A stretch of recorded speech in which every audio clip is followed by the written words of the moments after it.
Whew. Okay, Club Brugge. We see you. You have our attention. You clearly have arrived. Unbelievable stuff from them. And hey, the playoff round has come to an end. And I gotta say, it was pretty amazing. Some great matchups to go through. Some great drama in this one as well. And a great Hanoi kit. For Adrian, thanks to our friends at Sangalo, I never thought that I would be the owner of not one, but two Hanoi FC kits. And my God, this second one is a beauty. Sangalo, of course, carries all kinds of kits from around the world, some rare beauties to fill out your kit collection from all across Southeast Asia. I have a lovely Ghanaian kit from Sangalo, across Oceania, Africa, everywhere, man. Beautiful, officially licensed kits that you will not find anywhere else. So use the link in the description and be sure to use my code RBTV at the checkout for a 10% discount. All right, guys, we've got a lot to cover here, so let's get going. AC Milan, masters of their own demise in this competition, and Ibrahimovic agrees with that statement, who said that AC Milan's elimination is completely their own fault.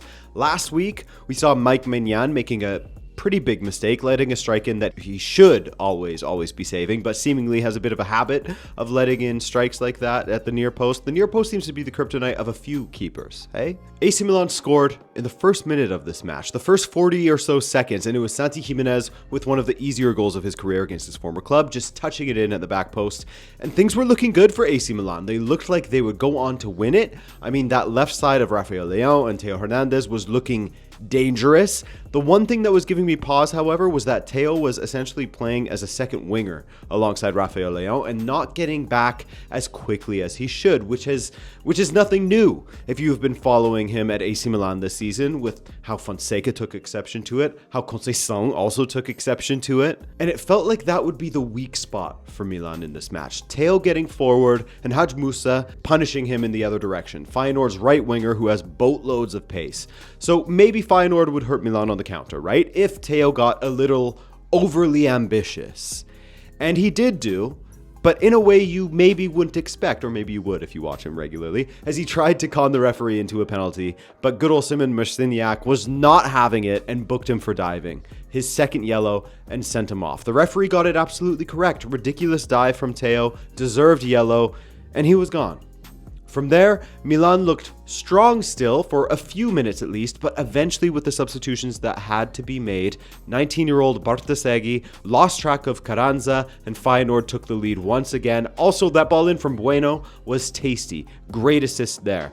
And that was Milan's downfall eventually. There were many moments when they attacked where they just couldn't link up well. Someone would make a run to the back post and the ball would be cut back to nobody. I'm talking about across the entire match, by the way. Someone would check their run for a cutback and the ball would be played through the six untouched. It was just dysfunction. Maybe too many changes this season for them to have a cohesive game plan at the moment.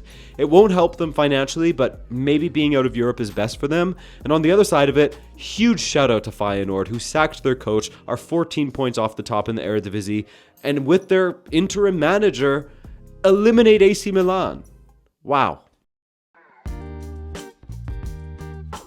Well, Benfica simply cannot be normal these days, can they? Especially in the Champions League. You neutrals, if you want to watch matches with a lot of goals, watch Benfica play.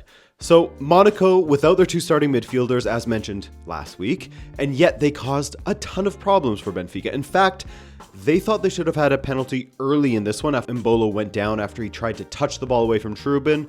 Gotta be honest, looked a penalty to me in real time. I saw the replay and how Mbolo was fishing for a penalty. Hey everybody, overexposed editor Adrian here. So yeah, I don't know about you guys, but I have found that the actual replays during broadcasts of this Champions League season have been absolutely doo-doo. So I only got to look at the replays again of the Mbolo situation, and having seen it, I'm still kind of undecided because I think some refs would have given that, whereas others would consider that he was already going down before Trubin even touched him and decide not to give it, which is the world that I want to live in. I want to live in a world where if a player is going down before the contact is even there, penalties aren't given for that. However, I do admit that you do see those given depending on the referee. So it's one of those ones where if it was a different referee, it could have been given totally. Seen it happen before. So I guess we were kind of lucky in that sense. But on the other side of it, I don't want to see penalties given for that. I don't want to see penalties given for people who are going down before they even get touched. So, yeah, I think that ultimately my soul can rest easily without any guilt, knowing that we could have been on the other side of the coin with a different referee. So, hey.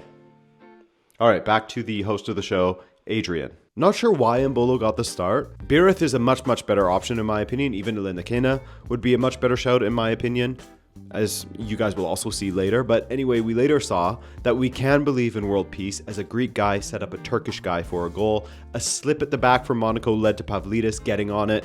Thought he would go for a goal himself, but beautifully stepped around two defenders before playing a whipped perfect ball across the six for Aktakolu to tuck in at the back post for 1-0. But an equalizer for Monaco wasn't far away, and they deserved it as they had a few close calls, namely Diatta's attempt that was saved by Trubin. Takumi Minamino, who brought Monaco level on the day, one down on aggregate. Not own goal, by the way. I didn't mean own goal. One thing I noticed was how badly Benfica's midfield was missing Florentino. So many times we would give up possession in the middle of the pitch, and numerous Monaco attackers would be staring down our back line with nobody to help that back line. It was spooky stuff at times, but at least it was Mbolo on the pitch, who could have put Monaco ahead on the night at the end of the first half, and he absolutely sent that ball into orbit, way over the goal. But that would be the end of Monaco's issues in front of goal, as this match devolved into a back and forth. Two boxers just throwing punches without even bothering to put their guards up. You had a fantastic goal from Ben Sagir to make it 2-1 Monaco on the night, 2-2 on aggregate. Then Frederick Urst getting kicked in the Achilles as he made a pass. That was given as a penalty, so 2-2, 3-2 on aggregate for Benfica. And then Lenakena was brought on in the 80th minute, a guy who I had as a youngster to watch in Europe this season, the dude who is just 18 and already has scored 2 game-winning goals against Barcelona in his career. And he absolutely murked Otamendi, completely outmuscled him, and then finished low past Trubin. Honestly, Trubin should be doing better with that. He knows it. All right, so Benfica and Monaco tied 3-3 on aggregate, tied again, and then Alvaro Carreras took over, stunning ball into the box right where Kokshu pointed for it to go, and Kokshu got the deftest of touches to divert the ball over the keeper's arms and off the post and in. What a goal. Benfica back ahead, 4-3 on aggregate, and that's how it would end. Benfica through, and so long to AS Monaco, who put up an incredible fight. Really well done from Monaco. Just a little bit unlucky against Benfica. Okay, so first off, last week I didn't focus much on this Atalanta versus Club Brugge matchup. Apologies. And this matchup in particular, I didn't see a minute of it because I was out of the house, and one of you commented how I should have at least mentioned the penalty, which again, I didn't watch the match, so how could I? But I checked it out for you, and my God, one of the worst penalties you will have seen last week, which Club Brugge took the lead in the 94th minute because of. Nielsen goes down, clutching his forehead when the incidental contact was maybe on his chin. Definitely reasons for Atalanta to feel aggrieved there after that first leg, but Atalanta were a major disappointment in the second leg, playing at home, namely in defense they were disappointing. But remember how I warned about Club Brugge's attack of Jutkala, Talbi, and Zolis? That they can be dangerous? That was the case here, especially Talbi early on, just minutes into this game, and he was already a menace, hitting a low strike past Carnesecchi. Atalanta thought they had replied with a goal just after that, but Retegui was offside. And then Atalanta counter in the 27th minute, and who's there to tuck away a rebound? Talbi, again, 19 years old and having quite the breakout season for Club Brugge. 4-1 on aggregate at that point. Unbelievable stuff from Club Brugge, who continue to impress. And I think the ending of the Atalanta Club Brugge first half was one of the most unbelievable things that I have seen. In the span of seconds, Atalanta nearly scored 3 times. Off the line, off the woodwork, off of a bunch of bodies in front of the line, whatever. Club Brugge counter, a ball is fizzed to Jutkala, and he hits a perfect screaming volley past the keeper for 3-0 on the night.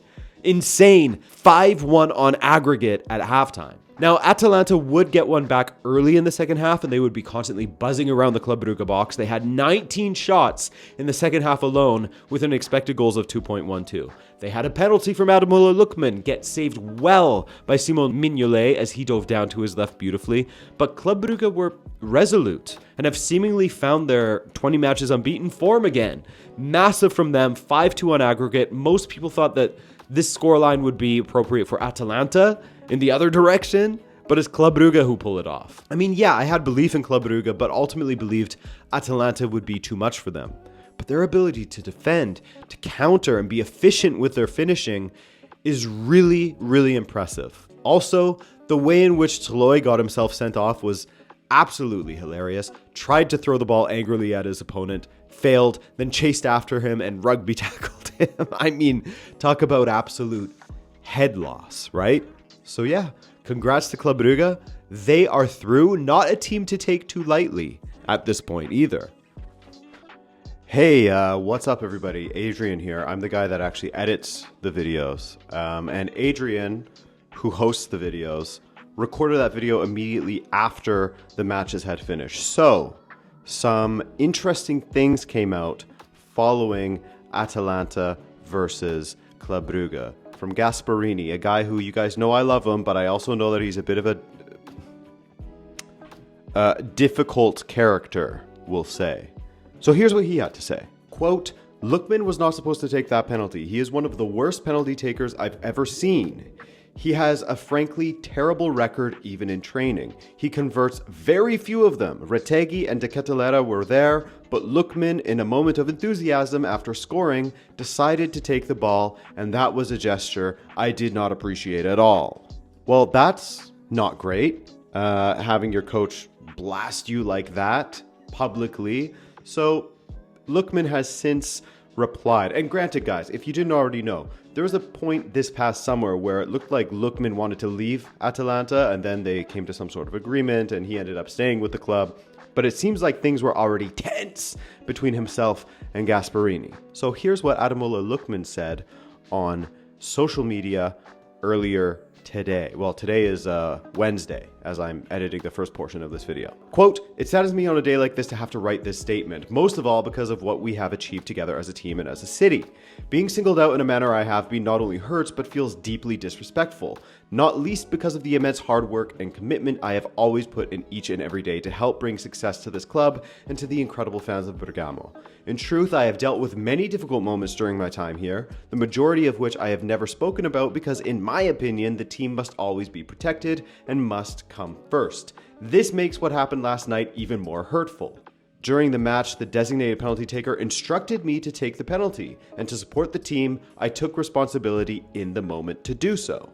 So yeah, I just thought that that was notable, thought that that was worth bringing up because Gasperini's a bit of a funny guy and that strange relationship with Lookman seems to continue. I would be very surprised if Lookman ends up staying at Atalanta because I'm sure that Gasperini will continue to stay there. Dude's been there since 2016. Isn't that insane? That's like forever in modern day football. So if you guys are looking for a great winger, if your club's looking for a great winger, I'm sure Ademola Lookman could be interested in leaving once again, just like he was last summer. Okay, back to the host of the show, Adrian. There was a moment in the 80th minute of this match where there was 2 balls on the pitch and Vincent Kompany ran out to grab one and slipped and fell flat on his ass. I think there was something poetic there regarding Bayern's performance at home against Celtic as they slipped and fell on their ass as they crossed the finish line against Celtic. But it wasn't just a case of Bayern being poor, but Celtic also playing really, really well, not fazed at all by the Allianz Arena crowd, not fazed at all by the stature of their opponent, the name they're playing against, defending well, Kasper Schmeichel putting in a vintage performance on his end of things. And wouldn't you know it, a former Bayern Munich Academy player and Nicholas Kuhn would get Celtic back on level terms on aggregate as a quick Celtic attack would see Maeda play him through. Kim Min-jae would rush back to tackle Kuhn but would fail to dispossess him properly, and Kuhn could finish low past Manuel Neuer. Odds even.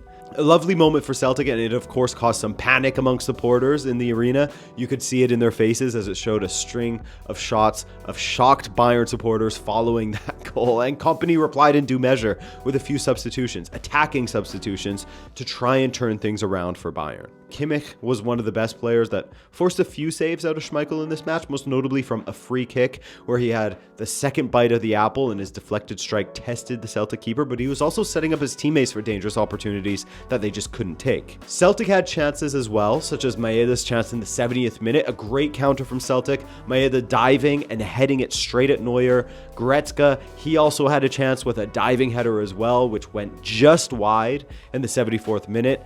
But when you need a winner in football, I mean, call on a Canadian, right? Honestly, the nature in which Celtic got eliminated was pretty harsh.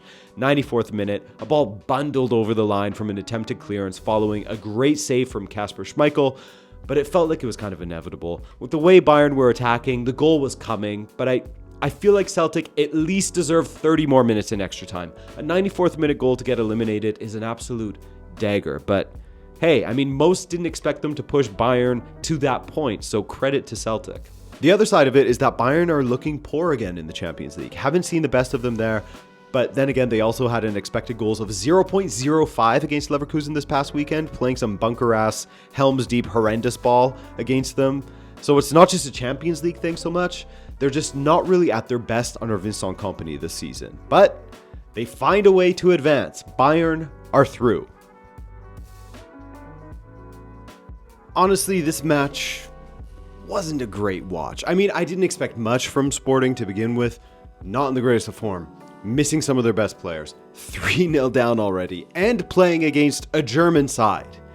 I mean, the writing was on the wall for them. The yellow wall, if you will. I regret saying that already. But yeah, it was a 0-0, but not the entertaining kind of 0-0. The boring, average kind of 0-0, to be fair to Dortmund. The onus wasn't on them to make it interesting. It was on Sporting to make a match of it, to make a tie of it, and that never happened in this one. Borussia Dortmund, in spite of all their struggles in the Bundesliga, they advance. Not much else to say about this one. Like the matchup we just spoke about, it's not like Stade Brestois had a chance away to PSG, a team that they haven't defeated since the 1984-85 season. Do you remember that? Because I don't. I wasn't alive. And this match was definitely just the stop, he's already dead meme. Stade Brestois 3-0 down on aggregate coming into it, and maybe was lulled into a false sense of security after only going 2-0 down by halftime. But then in the second half, PSG went into sicko mode with Vitinha, Doué, Nuno Mendes, Gonçalo Ramos, and 18-year-old Seny Mayulu all scoring. 7-0 on the night, 7 different scores, which is an achievement in itself for PSG. 10-0 on aggregate. You hate to see a team get humiliated like that. Complete mismatch as PSG are gaining more and more power as the season goes on. This young team is gelling more and more, looking a difficult prospect for any side, really, not just the minnows of the competition. But shout out Stade Brestois, man. The memories. How that Perisic goal in Turin proved to be important in this tie, eh? Juve looked so strong at times in that first leg, but going to the Philipsstadion was always going to be a very, very difficult, even against a PSV side whose form has had a bit of a wobble lately, not a nosedive, but a wobble of form. Coming into this match, they had 1 win in their previous 5 matches. However, Juve came into this with injury issues, and things took a nightmarish turn for them when Renato Vega, the center back, went down just 10 or so minutes into this game. That isn't good. They're already suffering in the center back position, but Vega had performed quite well for them recently, the guy who joined in January, so losing him was a huge, loss. So on came Cambiasso, moving Lloyd Kelly to center back, and Juve really had difficulty against PSV. That is until the second half, when Juve didn't just have difficulties, but they were absolutely chasing shadows out there. Manuel Locatelli, after the match, even spoke about how bad it was, saying how Juve couldn't catch them out there. And that's how the second half looked, to be honest with you. The timeless wonder that is Ivan Perisic with the opener, once again with the first touch that was just out of this world. Noah Lang had fizzed it at him after a good run from Lang. He takes one touch, Perisic that is, then slams it low past Di Gregorio. That put them on level standing on aggregate, and PSV were all over Juve. But kind of out of nowhere, one of Juve's top performers in these 2 matches, Timothy Weah, hit a no-spin beauty of a volley into the bottom corner. That put Juve ahead on aggregate once again, kind of against the run of play. That lasted just over 10 minutes, however, as the PSV wave kept on rolling over Juve, and Perisic's class continued to be on display. Great first touch with his head to drive it forward and put a dangerous ball into the box that Luuk de Jong couldn't finish off, but Saibari was there to tuck it in to bring PSV back on level terms. So, extra time it was. And the surge of PSV didn't stop. You got to give a lot of credit to Peter Bosz for how he set up PSV, and they got their reward from Ryan Flamingo. What a performance from the Flamingo man. Another goal for the center back. He actually stepped into the midfield as well in this match and looked just as tidy doing so as he did from center back. Great player. Absolutely one to watch out for in this competition. I didn't feel like being confined to having this stand in front of me. We're going wireless. Juve pushed and pushed. Kefren created a good chance for himself, but he skied it. There were other half chances. There was also Vlahovic hitting the post, etc. But PSV came out on the other side as winners in this one. Again, a ton of credit to Peter Bosz, as PSV were dominant for much of this match.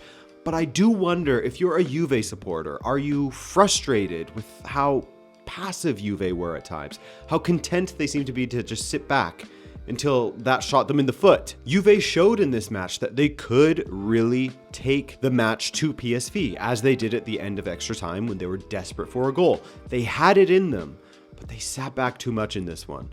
That and Ivan Perisic is just a football god. So PSV are 4-3 aggregate winners, and deservedly so. Also, a terrible week for Italian clubs in the Champions League. Atalanta, AC Milan, and Juve all eliminated. Just Inter left now. So, these Man City supporters brought the Stop Crying Your Heart Out banner to Madrid. Well, a different one, actually.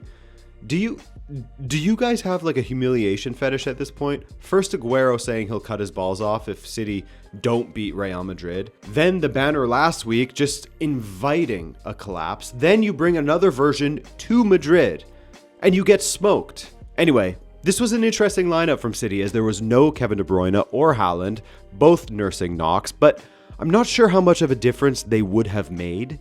Well, that's not true. I think that Erling Haaland would have made a difference for sure in the attack, but as for the overall aggregate score, no. But they also had Kusanov playing right back up against Vinicius, and bar a couple of moments where he got torched by the Brazilian, he actually didn't play that badly. It wasn't like how Vinicius torched Kimmich and co last season in the tie against Bayern Munich in the Champions League. You know, there weren't any moments that could be added to a Vinicius Jr. goals and skills compilation, for example. But there were definitely moments from Kylian Mbappé that you could add to the compilation, as he was on one and he was playing well centrally also. Hell, even favoring the right side a little bit more at times. He scored early with a good old Brexit ball, hoof up the pitch. He outpaced Ruben Dias before lifting the ball up and over Ederson. It only took 4 minutes. That was also Real Madrid's first real meaningful bit of possession in the match. I remember clearly saying during the watch along on Big Up when Real had the ball, they finally have it. What can they do with this first meaningful possession? And then Asensio hoofed it up to Kylian, Mbappé locked in, and 1-0 just like that. The midfield of Manchester City was quite brutal, I gotta say. Well, Nico Gonzalez was alright, but I'm sick of seeing Bernardo Silva in a deep-lying role. It just doesn't work anymore, man. It's gotta stop. I guess Guardiola would argue that he doesn't have a ton of options at the moment, but it just... when you can, please stop. Because the back line just looks completely exposed. Real Madrid's second goal was a stunner. It was almost a whoops, we fluffed our lines moment, but they got there in the end. It started with Rodrigo to Valverde. Incredible performance from Valverde again, by the way. Valverde to Bellingham. Bellingham through to Vinicius, who played it across. Rodrigo then poked it through Kusanov's legs to Mbappé, who cut inside, sending Gvardiol for a hot dog. Gvardiol was on roller skates there before Mbappé tucked it in. Class goal from Real Madrid. Very, very nice. The third, simple. Mbappé just cutting inside from the right onto his left foot up against Phil Foden, of all people. Then arrowing a strike low into the corner. Right foot, left foot, no matter. A Champions League hat-trick for Kylian Mbappé.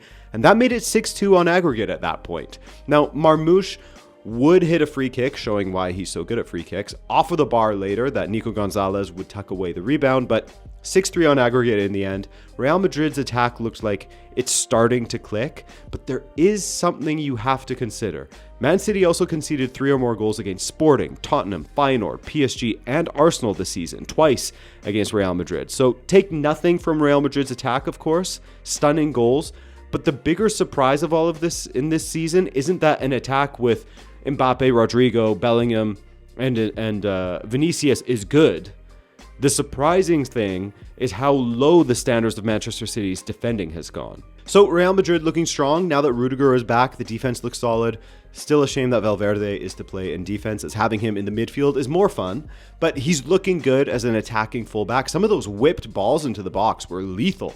Could have had more goals for sure in this game. Also, a huge shout out to Asensio, who looked as comfortable as ever back there for Real Madrid. That great tackle on Marmoush comes to mind. So 6-3 the final on aggregate. Real move on.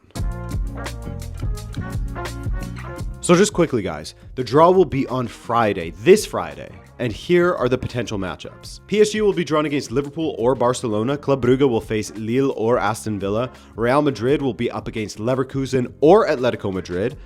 Pretty tasty, either one there. PSV will take on Arsenal or Inter. Bayern, they are the other team that could take on either Atleti or Leverkusen. Dortmund will take on Lille or Villa, and Benfica will take on Barcelona or Liverpool. All right, ladies and gentlemen, that's it from me. Thanks as always for watching. I appreciate you. And a special shout out to everyone who is joining me over on Big Up for the watch-alongs. It's a really fun community that we're building over there. Love you guys.